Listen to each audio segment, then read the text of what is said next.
Four remaining teams, the Guardians, Yankees, Mets, Dodgers. What do you hope that the Mariners learn from watching these remaining playoff teams? I've got some answers on the Mac and Jack's text line. You can join this conversation, 866-979-3776. Before I get to these, Bump, what do you hope personally that the Mariners have learned from watching the playoffs? This has nothing to do with stats. Okay. Absolutely nothing. Okay. Just the intensity and focus and power, star power that it takes to be competitive in these games. Yeah. If you want to play with the big dogs, your team has to look, feel, and perform like big dogs. Mm-hmm. At no point during this season did I feel like the Mariners were big dogs. They were just adolescents trying to find a way to make it. You know what? At most a border collie. You know, it's when I play here. Ready for a story? Yes. This is story time with Bump.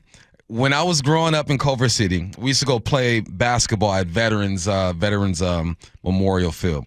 And there were 3 courts, right? And at the number 1 court were the ballers. These were the high school varsity players, maybe some junior college players. And then the second court were like the JVs. And the third court were like the middle school type kids. Mm-hmm. And it was a progression. You worked your way up. And I remember the time I was in 9th grade and I got called up to the varsity big boys court. And I was scared. I'm like, oh man, this is Darren. He's going to UCLA. This guy's going here. And I'm like, okay, let's get it, right?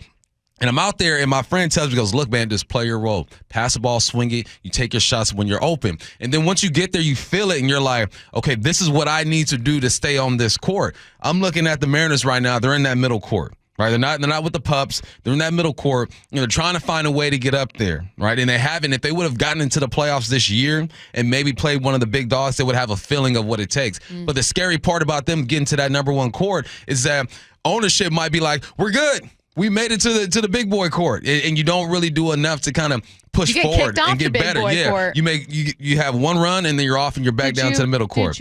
I stayed. I never left. Okay. I never left. That was my follow-up question. So that's what I hope they learn is that there are levels to this. There isn't anyone who's played any type of organized sport. You know the feeling when you're playing against a team. You don't need to know anything about their stats or their personnel, the way they walk, the way they talk, the way they warm up. There's their communication, their execution. You know a powerful team when you see one. Mm-hmm. I'm looking at these teams in the playoffs. I'm like, man, this intensity is crazy. I don't get that feeling with the Mariners. I didn't get it this year, and it's simply because of just the personnel and probably the culture too. Can I tell you the meanest thing? Not the meanest thing I've ever seen, but what was really like big dog behavior that I didn't recognize at the time because I was like, did I just see that? Related. When I was on swim team, we were a very small swim team. We never won because truly the more swimmers you have, the more points you can get. Right. There's a limit to how many heats that you can actually participate in, like races essentially. So the limit is 4. Basically, the bigger your team, you're going to win. Right. And so we would never win, and we often had to share buses with other teams.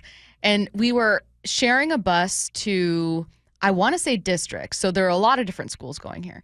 And we're on a bus with a much bigger team that just looked down on us. And one of the girls on my team who was younger, she was like a freshman, was sitting and she had like a People magazine on her lap that she was looking through because this is like 2007 or 10, I don't know, around there. No, 2000. No, this is like 2006. Magazines are still a thing. And she's looking through a magazine, and one of the girls from this big dog team gets on the bus, walks by, takes the magazine, and keeps walking. Yes. And I really look, and I was like, do they know each other? Like, it didn't hit me. You know what I mean? Because now, if looking back, I'm like, I wish I would have gotten up and been like, excuse you. But at the time, I was like, did I see that right? Are they friends? But really, that was big. She was like, what are you going to do about it? Right. That is the equivalent of the Dodgers and the Yankees and the Mets just walking by the Mariners, swooping up that magazine and saying, what are you going to do about it? Smoke. Exactly. And you know what? Nothing. The answer was nothing. 360 says, while it would be great for the Mariners to learn that spending makes it easier to win, and this was inspired because Bob yesterday said that he really hopes that the Yankees are one of the teams that continue to advance because they have a big payroll. This listener says, I would settle for them learning that the 4th and 5th starter are of little value in the playoffs. No team uses 5 starters in October. If you can trade something you can't use to win a championship for something you can, you have to make the move. I don't mind the take. I, in general, have really been opposed to the idea of trading one of your starters just because I don't think that health is guaranteed. However, that's not a bad take at all, and I don't mind it. What I hope the Mariners learn is that you cannot build a team around A, doing one thing well in any sport, and B, you can't build around one guy. Yes, the Mariners would probably be in the playoffs if Julio didn't have an enormous slump this season. But just being like, Julio, be MVP is not a recipe for success. The closest team to Seattle there is in the playoffs at all, the closest possible thing you can point to is the Guardians. Obviously, Jose Ramirez is their big star, 39 home runs for him this year.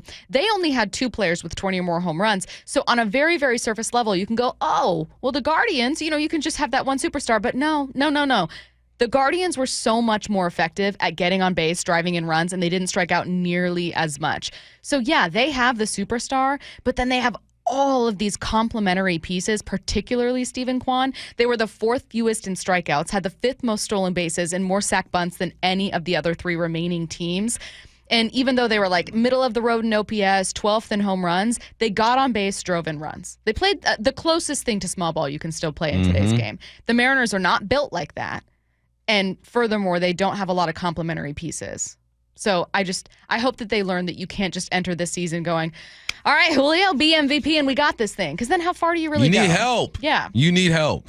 Help that man. Yeah, exactly. And he has to play better. He truly does.